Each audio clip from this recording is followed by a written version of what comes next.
All right, and now we want to bring you more analysis regarding this investigation. Joining us right now is legal analyst Dr. Tracy Pearson. Dr. Tracy, tell us, what are your initial thoughts regarding this case and in general the investigation? Well, it's great to be with you and great to see you.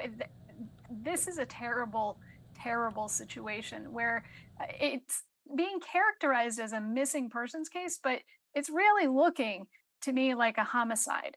And the evidence is gory, it's grisly, and it's starting to become a very difficult case for uh, Mr. Walsh, I think, to defend himself against based on the evidence that's been discussed already in the reporting.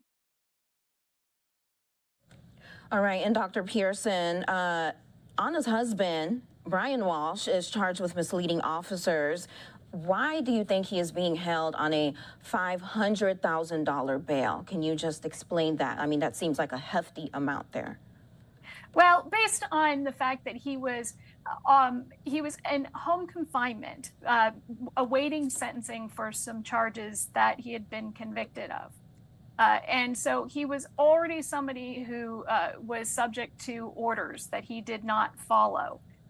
And so as a result of him leaving the property without permission, which is what is contended in the affidavit from law enforcement, that he left property without permission and also in the process misled investigators in the direction of a missing persons case instead of, obviously he's not going to admit to a criminal offense, but led them in the wrong direction. And as a result of that, there's a risk of evidence being lost. So this is very serious. The point of bail is to do two things. One, guarantee your appearance at trial and to protect the community. And we're looking at a potential here of him absconding from bail, from being released. And also, there is a potential danger to the community. All right, and during Brian Walsh's court appearance yesterday, here, I want to throw up some more video here. Now, during his court appearance yesterday, it was revealed he bought more than $400 worth of cleaning supplies, and also a damaged knife and bloodstains were found in their home's basement. Now, we also learned the husband searched online how to dispose of a body. Now, that's very disturbing there. Now, do you think there is anything else we should understand here regarding evidence in this investigation? Yes. One of the things that's been made clear is that they are not releasing all of the evidence or the information about all of the evidence that they have. There's suggestion that they do have more evidence, and what that's called is holdback evidence. And the idea behind that is that should any witnesses come forward, they'd want to be able to utilize that evidence as part of their questioning to see how much they know and whether they may have participated in this.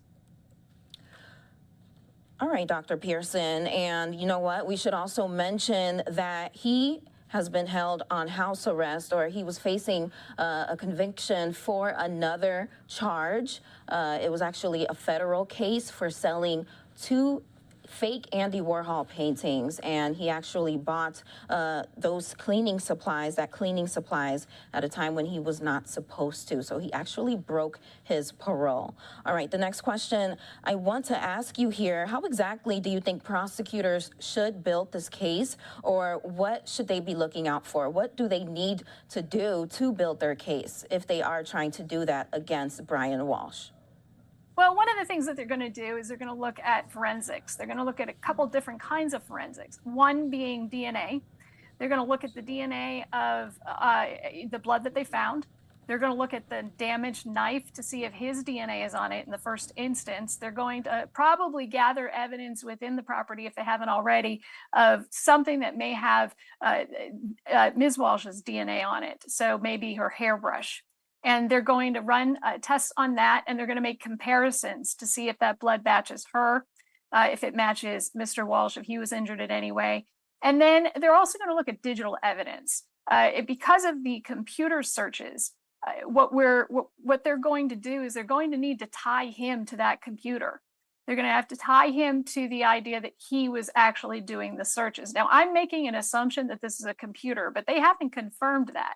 They haven't confirmed whether it's a computer or a phone or a tablet or what he actually searched on.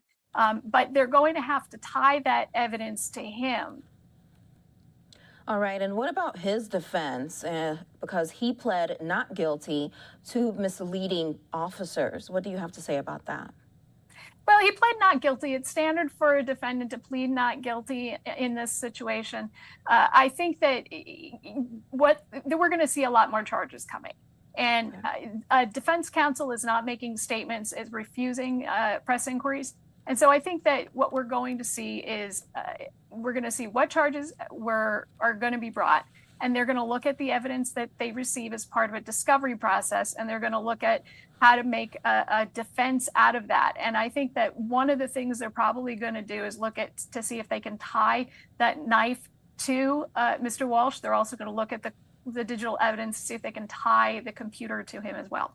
Okay. Dr. Tracy, do you think there's anything else we should be looking out for here regarding this investigation? I think that we want to pay attention to the reporting and hear about whether any witnesses come forward.